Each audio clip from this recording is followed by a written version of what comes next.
Gold and silver have changed a lot, and I have changed a lot too as a stacker. What would I buy right now if I was starting afresh? That's a question I get asked a lot, and it's a question I ask myself a lot too. We've got options like sovereigns, we've got options like silver bullion coins. Even proof collectibles are looking pretty good right now if you buy them from the right place. So let's dive in and have a good fun ramble about what to buy right now.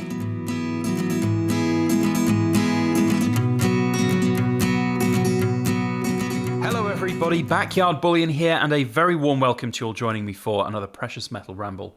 Stacking has changed a lot in the last 7 or 8 years of my tenure stacking, but I think in the last couple of years it has changed a lot as well. And I do think to myself sometimes, what would I start buying now if I didn't have anything? Would I still focus on collecting series of coins like these Queen's Beasts, or would I just go for bulk and wait and get as much metal as possible for a price as possible?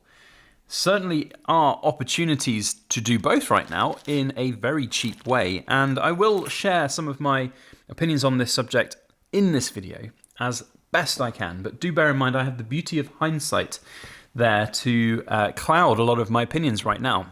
If I would go back and change things, there are a lot of things that I potentially would change, certainly over the last few years, knowing what I know now. So there's going to be a fair amount of sort of opinion sharing, and remember, not everything that I say is going to be suitable and applicable to your own situation.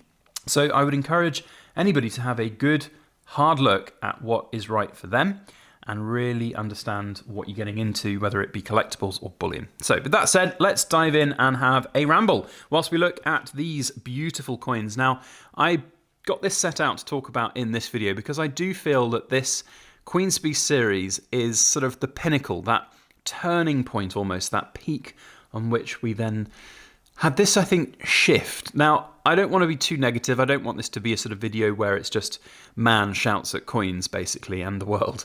I want to share some positivity. There are a lot of really great things that have happened over the last few years. But since the ending of the Queen's Beast series, which was in late 2021, I seem to remember, with the, or maybe it was early 2021, with the Greyhound here. Yes, a 2021 dated coin. We did see a big shift in sort of stacking ethos and mentality. There was this big shift in attitudes, which I didn't necessarily fully agree with, but I understand the frustrations of a lot of people out there about. Would that have really shifted my own stacking strategies, I think, is the kind of key question I look back at right now. And I think it would influence me. I think it certainly has influenced me in the last few certainly the last few months, I would say, over the last few years. The last few years, I've been focusing, so for those that don't really know, before Brexit, when we left the European Union, we could buy silver a lot cheaper than we could now, basically. So before Brexit, I stacked as much silver as I possibly could. I got beautiful coins like these Queen's Beast series and plenty of others as well from all around the world. It was fantastic. It was the heyday. And then Brexit hit and that avenue to get cheap silver was closed. So instead, I focused on acquiring some gold. And my collector bug was fed by the proof coin market. Now, of course, that market has had a huge decline, and I'm saying that with a sense of brevity because it really has completely collapsed. There are a few sort of second-hand market proof coins that will do exceptionally well still, and there always will be, but generally speaking, if you're buying a proof coin directly from the raw mint, you're wasting money right now because you can buy it damn sight cheaper on the second-hand market in a few months' time. The difference is you're not getting something immediately, which is a little bit annoying for a collector like me, but it makes the most financial sense. So that has happened over the last few, well, basically year or so, I would say. And it has influenced my stacking strategy. So how would I sort of bring this around full circle? Let's not go on too many tangential rambles. Let's bring it around full circle and talk about what I would do right now. So knowing what I know right now and sharing what I share right now, and hopefully if you've got nothing and you're looking to buy something for the first time, I would say that having collectibles, having something that's really, really high premium, that is really niche in its market, right now is not a great thing to buy at mint issue prices. However, if you're looking to get and build a collection of coins that could be really good for the future, now is a really good time to buy them, just not from places like the Royal Mint directly. You can pick up absolutely incredible coins. I'm talking proof coins at fractionals over spot. Really good prices out there at the moment for these coins. And in my opinion, you're not losing out on a great deal. You could be paying maybe 5-10% more than you would for a bullion coin, but the upswing could be a lot more. Now that is a risk though. There is no doubting that there is risk involved with that. And if you're doing it right and you're buying at those low prices that you can achieve right now, then I think that's a great thing. And that's what I'd be looking at. It's about, if I got my just head versus heart hat on here, and I'm looking at an investment. And that's essentially what these are. So how I started, I wanted to buy some silver, wait for spot price to go up, and then sell some silver and make some money. That's what I wanted to do. I mean, it's blown all out of proportion since I started, but that was the goal. And if you're looking at that head versus heart situation, if you're buying a product that once upon a time was trading a lot higher and you're buying at a low, and then maybe that market recovers, you'll end up with a really good product in your hand at a cheap price that could yield a lot. That's how I look at it. And so that would certainly play an influence into my thinking right now. The converse argument here is about having as much weight as possible. And that comes from the kind of ethos and the mentality out there right now of silver stacking and gold stacking and anti-banking and anti-government and everything. I'm not a huge fan of that ethos, of that way of thinking, but I get why a lot of people are frustrated at things. The world is crazy. The world has been crazy for the last few years, and it has born a whole host of new generation of stackers that want things happening right now. It's this Wall Street bets, Wall Street silver generation that want everything to happen super quickly and to make as much as possible. And then when it doesn't happen, they change that rhetoric to, well, it'll happen at some point. And that's not something I will ever believe in. Like, I don't know. I think if I had nothing right now and I heard somebody tell me, maybe it's just my pragmatist mind, but I think maybe if somebody just told me, yeah, you're going to quadruple your money, quintuple your money in a short period of time, silver's about to go to the moon, I'd be like, well, if it is, why hasn't everyone bought it already?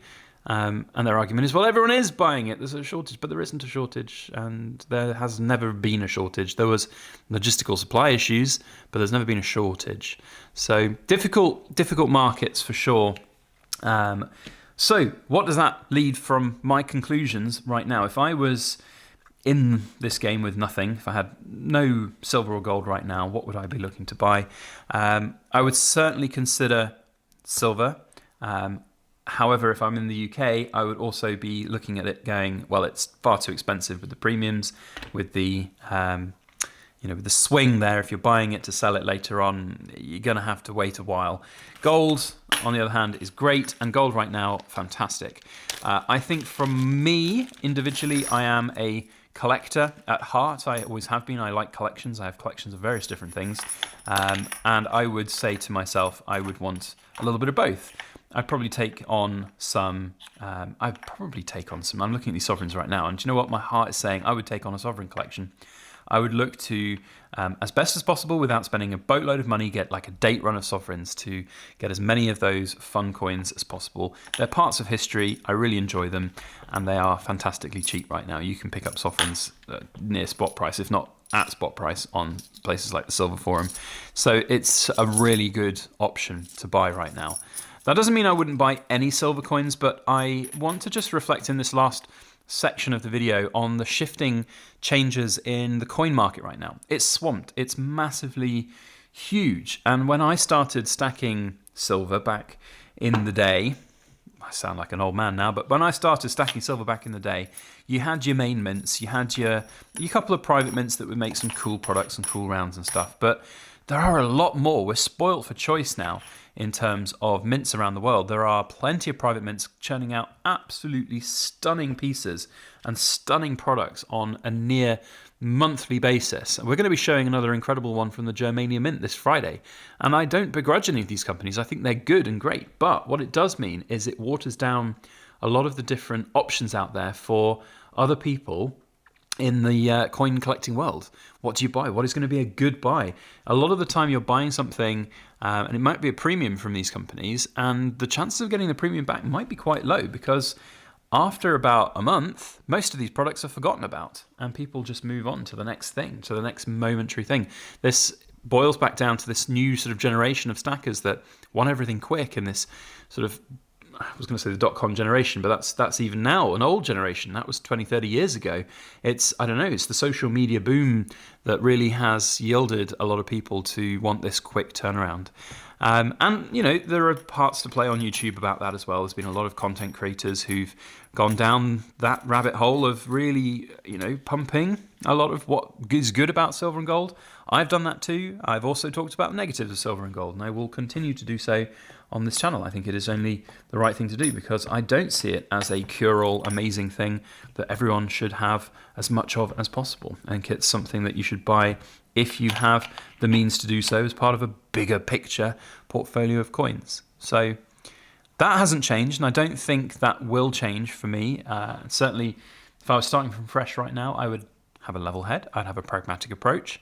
I would do a lot more research than just watching one YouTuber. Even if I like to think of myself as a level-headed person, I still think that my opinions are very different to a lot of others, and that's absolutely fine. We can have a differing of opinions for sure. And if you think silver's going to shoot the moon, tell me why in that comment section. It'd be great to hear from you. So, yeah, lots to unpack there. And I think that silver and gold are still pretty good to buy. In fact, right now, I would argue that they are a great thing to buy, and you can buy them at a really cheap price compared to their value in spot. We haven't really touched on spot price right now. I suppose I could give you all a super special extra bonus ramble for Cool Kids Club members. Spot's really high.